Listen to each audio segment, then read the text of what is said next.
Hai, Assalamualaikum warahmatullahi wabarakatuh. So, jumpa kita lagi untuk video yang seterusnya. So, masih lagi dalam bab pertama iaitu pengurusan. Okay, di bawah subtopik pengawalan. Okay, siri yang keempat.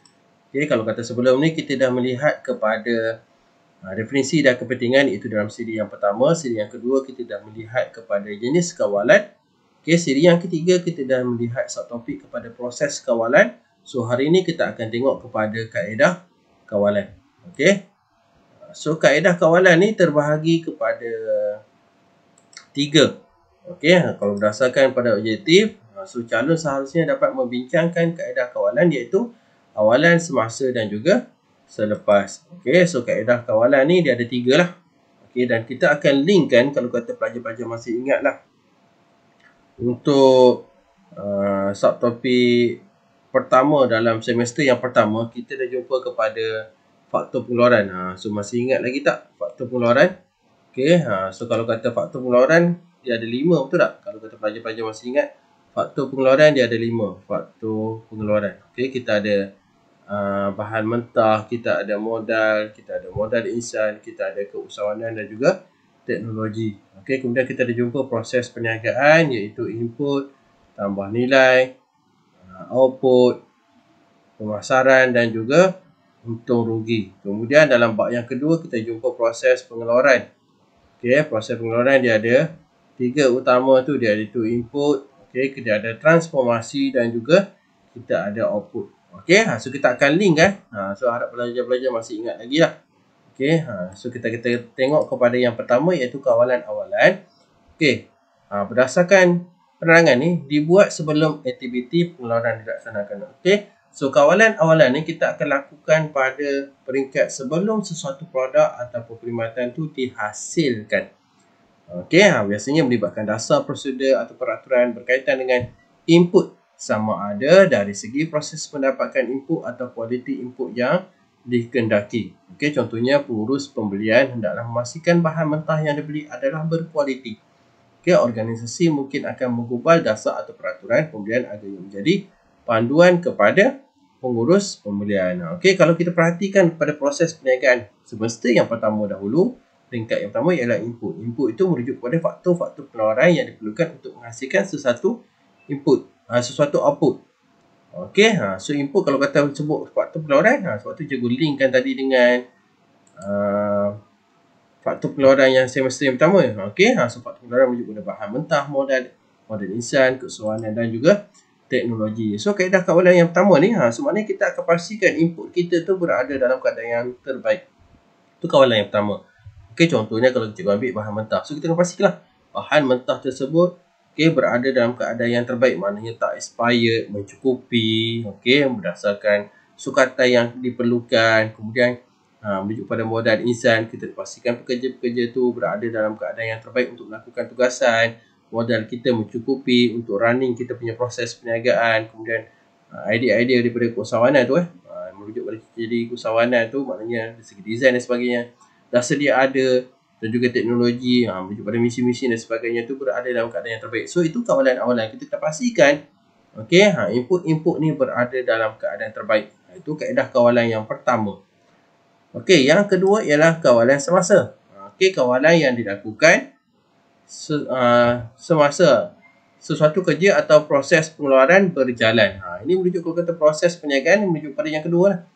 Proses perniagaan merujuk pada tambah nilai. Kalau kata proses pengeluaran, transformasi. Ini bab pertama perbezaan, tapi benda yang sama. Maknanya itu proses penukaran input menjadi output. So kita akan buat kawalan semasa. Okey, pembetulan akan dibuat apabila didapati kerja yang dilakukan tidak betul atau kualiti produk dalam proses pengeluaran tidak mengikut piawai. Okey, setiap peringkat proses pengeluaran harus diselia dan dipantau agar sebarang penyimpangan atau kesilapan dapat dibetulkan dengan cepat. Okey, so pada peringkat yang kedua ni, kawalan semasa, iaitu proses pertukaran input menjadi output. So kita akan buatlah beberapa aktiviti. Okey, contoh dia kadang-kadang sesebuah syarikat itu dia letak QC, quality checker, ataupun mungkin untuk penghasilan satu produk, contohnya kek, mungkin dia melibatkan 3 ataupun 4 aktiviti. So di setiap penghujung aktiviti itu diletakkan seorang untuk semak ataupun memeriksa kualiti setiap produk tersebut. Okey, kalau kata contoh yang pertama, buat kek adunan. So, last sekali pekerja bagi adunan, so dia akan pastikan semua bahan-bahan dia telah dicampur. Kalau kata tak dicampur, contohnya telur tu belum dimasukkan, so dia akan return balik pada bahagian pekerja yang seharusnya meletakkan telur tadi tu. Okey, so aktiviti pembetulan dia akan dilakukan serta-merta lah. Itu kawalan semasa, kawalan yang kita lakukan sewaktu proses pertukaran input menjadi output. Itu kawalan semasa. Dan yang ketiga ialah kawalan selepas. Masukkan kawalan selepas ialah kawalan selepas atau makna balas melibatkan penilaian suatu kerja atau produk yang telah siap. Telah siap ataupun dalam erti katanya dalam proses perniagaan ataupun proses pengeluaran menuju pada proses yang ketiga iaitu output. Output merujuk kepada produk yang telah siap dihasilkan. Contoh tadi kek. Kek merupakan produk siap. Okey, so apabila produk telah siap, pihak kawalan kualiti akan memeriksa produk berkenaan sama ada ia mengikut piawai yang telah ditetapkan ataupun tidak. Jika tidak mencapai standard, produk mungkin akan tidak akan dipasarkan. Produk yang mencapai standard akan dipasarkan. Okey, so kita akan semak produk yang telah dihasilkan. Contoh kek tadi. So pastikan kek contoh dia mungkin perlukan berat 2 kilo contoh dia. So bila cukup 2 kilo, so kita akan pasarkan. Tapi sekiranya berat tidak mencukupi, so kita akan letak tepi, mungkin ada penambahan ataupun kita buat semula. Sama juga kalau contoh macam kereta. Okey, customer minta mungkin permintaan untuk semuanya kereta berwarna putih, tiba-tiba keluar kereta belang-belang. So belang-belang tu kita akan reject lah. So dia akan cat semula dan sebagainya. So kita akan pastikan produk yang mengikut standard sahaja yang akan dilepaskan kepada customer. Okey, so itu 3 kaedah kawalan. Okey, so dia ada kawalan awalan, kawalan semasa dan juga kawalan selepas. So pendek je untuk kaedah kawalan. So kalau kata pelajar faham ketiga-tiga proses ataupun kaedah kawalan ni, awalan dilakukan pada peringkat input, semasa pada peringkat transformasi ataupun tambah nilai, kawalan selepas dilakukan pada peringkat output. Okey, so kita tengok soalan STPM yang pernah keluar iaitu 2014 paper ulangan. Dia kata huraikan bagaimana kaedah kawalan awalan. Okey, awalan dapat menjamin keselamatan sesuatu produk pelansingan badan agar ia selamat dan tidak memberi kesan sampingan kepada kesihatan pengguna. Dia nak suruh kita huraikan bagaimana kaedah kawalan awalan. So kat sini dia nyatakan tepat. So kita huraikan. Apa nak kita huraikan kata tugas dia? Okey, ni kawalan awalan. Itu perkara yang kita nak. Tapi diberikan situasi kat sini iaitu menjamin keselamatan suatu produk pelansingan badan agar ia selamat dan tidak memberi kesan sampingan. Okey, 4 manakah? Okey, so kalau berdasarkan daripada soalan ni, awak dah tahu kawalan tu dilakukan pada peringkat input. So bagaimana kita buat kaedah kawalan input? Okey, so jawapan dia ini antara jawapan-jawapan lah. Macam kita tahu tadi.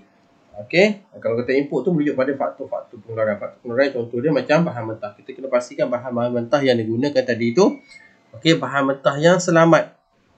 Okey, dan tidak mendatangkan kemudaratan lah kepada kesihatan pengguna.